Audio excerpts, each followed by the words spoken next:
Yes, Mike, me.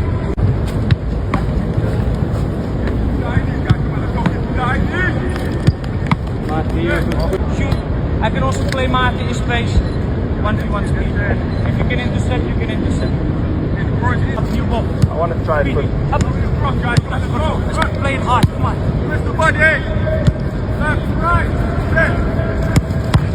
Kill him. Get him. Yes, Marty, me. Go, go, go, go, go.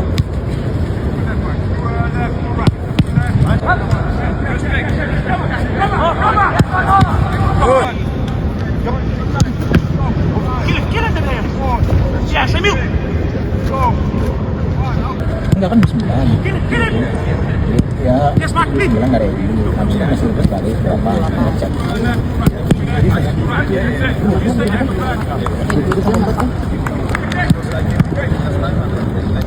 Empat. Lompat sampai 4. 8 sampai 4.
Guys, you go backward. That's it.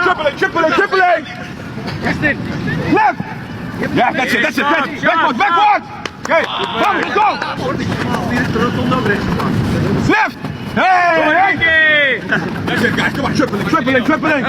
Come. Right. Hey. Let's go. Come on. Yeah, come on. Let's go. 9, 10. Hey! Wow. 6, 7, 1, 2, 3, 4, 8, 10, 5, 6, 7, 8, 9, 10, 11, 12, 13.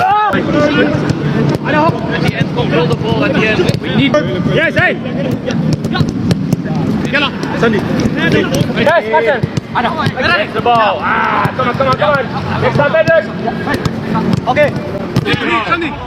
Yes, go. Last ball, guys. Kita berada di sini untuk Garuda. Yang kalian perjuangkan selain keluarga adalah Indonesia. Pertandingan lawan Bahrain, kalian harus memperjuangkan merah putih. Untuk itu, fight, berjuang, mempertahankan Garuda, mempertahankan merah putih berkibar di dunia. Kita semua keluarga harus saling menguatkan dan harus bekerja bersama-sama. Tujuannya hanya satu, kita harus menang. Oke.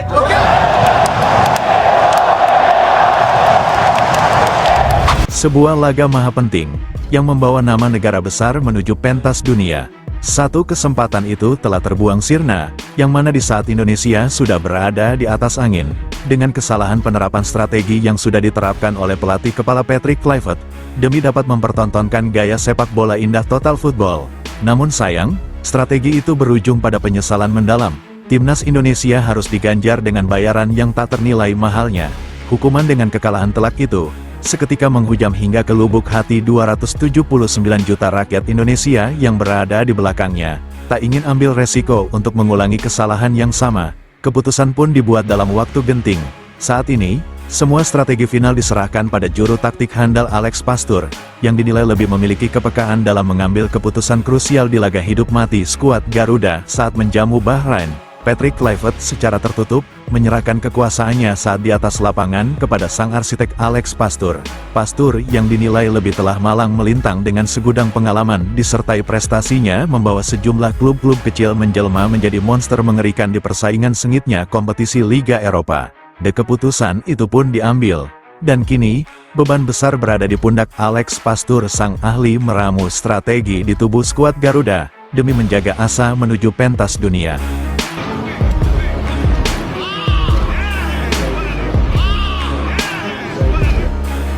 Resmi ambil alih peran Patrick Kluivert, Alex Pastoor sudah siapkan strategi serta game plan yang berbeda dari strategi sebelumnya yang digunakan Patrick Kluivert, pasca kekalahan memalukan timnas Indonesia 1-5 dari Australia. Harus menang, harus menang. Saya sudah sampaikan kepada Coach Patrick, tadi juga saya bicara, kita ini kawan, kita saudara, kita satu tim, kita harus sama-sama menyiapkan tim ini dengan sebaik-baiknya. Hiraukan, tidak usah dihiraukan semua yang di luar, betul-betul fokus tim untuk menghadapi Bahrain. Cukup ya? Me too, but my advice to the fans, of course they are very disappointed, like us, but stand behind the team, and for sure we get a positive result. Preparation is always good. The people and the players are really enthusiastic to perform well in 2 days. And we need to prepare very good for Bahrain, of course. Bahrain has a very good team. We need to respect that, but we need to look at our own team and perform well. That's a must. But I think the game will be very spicy in 2 days. Worried? No, I'm not worried. I have confidence in the team that we can have a very good result. And without confidence, you can't go nowhere. So the confidence is very high. Only win, yes, of course. That's for us. We need to win. I need to focus on the result against Bahrain, and that's the priority on the list. There's always a possibility, of course, but we need to focus now on the fitness and everything for the team. I have a very big confidence in that we're standing as a team, as a block.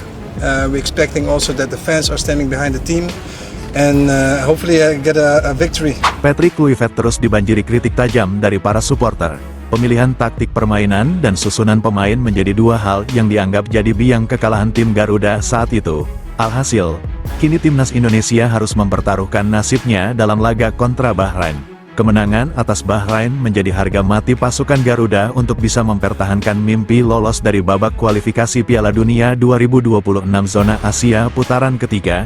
Dalam sesi latihan kemarin, sepanjang sesi latihan persiapan menghadapi Bahrain, Alex Pastoor yang merupakan asisten Kluivert, justru lebih aktif memimpin sesi latihan. Pada laga menghadapi Australia, Alex Pastoor juga dianggap lebih aktif, memberikan instruksi kepada Jay Izzes dan kawan-kawan daripada Kluivert di pinggir lapangan.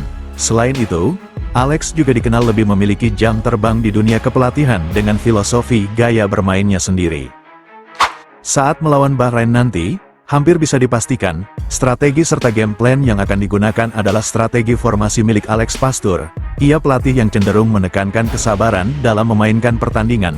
Dengan formasi andalannya 3-4-1-2, Indonesia dinilai lebih efektif menggunakan formasi itu, memadatkan lapangan tengah, dengan dua motor serang yang aktif, kemungkinan Indonesia akan bermain lebih bersabar, dengan dominasi penguasaan bola yang tinggi, lebih bersabar dan sesekali menerapkan serangan balik cepat. Gaya possession ball diganti total oleh Alex Pastoor.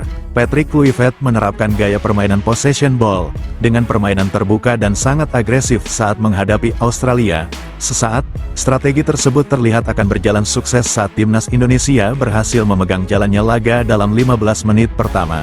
Namun, petaka justru muncul dari taktik itu sendiri di mana lini belakang meninggalkan lubang yang cukup besar dan membuat lawan gampang mencetak gol. Pada laga kontra Bahrain, diharapkan pemilihan strategi yang diterapkan berjalan lebih mulus dan tidak kembali blunder. Pasalnya, jika timnas Indonesia kembali gagal menang, apalagi kalah, peluang untuk sekedar lolos ke putaran keempat babak kualifikasi Piala Dunia 2026 zona Asia pun akan cukup sulit, dan tim kepelatihan Kluivert sangat menyadari hal itu. Patrick Kluivert sudah mengambil pelajaran di laga sebelumnya, agar lebih detail dan berhati-hati. Untuk laga melawan Bahrain, Kluivert mengunci target kemenangan tanpa bisa ditawar. Akan tampil lebih hati-hati dan tidak akan mengulangi kesalahan yang sama. Alex Pastoor akan menggunakan skema permainan ini untuk menghadapi Bahrain. Alex Pastoor secara tegas mengatakan bahwa, saat ini, Indonesia belum memungkinkan untuk menggunakan skema total football, dan hal itu tidak akan diterapkan di skuad Garuda saat menghadapi Bahrain. Menurut Pastoor, untuk saat ini, gaya permainan total football belum memungkinkan untuk diterapkan pada timnas Indonesia. Skema tersebut dianggap belum realistis untuk diterapkan di laga krusial ini. Berikut ungkapan Alex Pastoor. Total football membutuhkan pemain-pemain kelas atas. Per individu, pemain harus memiliki kemampuan di atas rata-rata. Mereka harus bisa bermain di posisi apapun, multiposisi. Selain itu, pemain juga harus memiliki stamina super di atas rata-rata, ujar Pastoor. Danny Lanzat pun membenarkan total football menuntut semua pemain harus aktif dalam bertahan dan menyerang secara serentak tanpa henti. Itu sangat sulit jika tim tidak memiliki pemain dengan kualitas individu yang merata di semua lini, tambah Lanzat. Sebagai strategi gantinya, Pastoor menilai skema Catenaccio dengan gaya bertahan khas Italia yang menitik beratkan pada kedisiplinan lini belakang dan serangan balik cepat lebih realistis bagi timnas Indonesia. Berikut ungkapan Alex Pastoor, total football membutuhkan pemain-pemain level tinggi. Per individu pemain harus memiliki kemampuan di atas rata-rata, mereka harus bisa bermain di posisi apapun dan dimanapun, atau multiposisi. Selain itu, pemain juga harus memiliki stamina super di atas rata-rata, ujar Pastoor. Danny Lanzat pun membenarkan apa yang dikatakan Pastoor. Total football menuntut semua pemain harus aktif dalam bertahan dan menyerang secara serentak tanpa henti. Itu sangat sulit jika tim tidak memiliki pemain dengan kualitas individu yang merata di semua lini, itulah kata Lanzat. Sebagai strategi gantinya, Pastoor menilai, skema Catenaccio dengan gaya bertahan khas Italia, strategi itu menitik beratkan pada kedisiplinan lini belakang, demi dapat melakukan serangan balik cepat. Untuk sementara waktu, strategi itu lebih realistis bagi timnas Indonesia, yang terpenting meraih kemenangan. Berikut yang dikatakan Pastoor, skuad timnas Indonesia saat ini lebih cocok dengan strategi Catenaccio ala Italia, tegas Pastoor. Catenaccio, yang dikenal dengan pola pertahanan rapat dan penempatan back ekstra di lini belakang, dinilai mampu memaksimalkan kekuatan timnas Indonesia dalam mengandalkan disiplin bertahan dan serangan balik cepat. Tantangan menerapkan Catenaccio. Meski dianggap cocok, strategi Catenaccio tetap menuntut kerja keras, komunikasi solid, dan transisi cepat dari bertahan ke menyerang. Pastoor menyadari bahwa membangun kedisiplinan permainan ini membutuhkan waktu dan proses adaptasi yang tidak singkat. Kami harus bekerja keras agar pemain memahami pola permainan ini dengan baik. Kunci utamanya ada di organisasi bertahan yang rapi dan memanfaatkan celah untuk menciptakan peluang serangan, jelas Pastoor. Dengan laga penting menghadapi Bahrain dalam lanjutan kualifikasi Piala Dunia 2026 zona Asia yang semakin dekat, penerapan strategi ini menjadi ujian besar bagi timnas Indonesia. Walaupun demikian, namun gaya kepelatihan Sintayong dan Alex Pastoor pada prinsipnya tetap berbeda. Timnas di bawah kepelatihan Alex Pastoor tetap akan menekankan penguasaan bola yang tinggi, disertai dengan kesabaran saat mengeksekusi peluang untuk menjadi gol. Sebelum meninggalkan tayangan ini, silakan Anda subscribe channel YT Real ini, agar Anda terus mendapatkan berita perkembangan serta informasi jadwal pertandingan timnas Indonesia selanjutnya. Sampai jumpa di tayangan berikutnya, bye YT Real.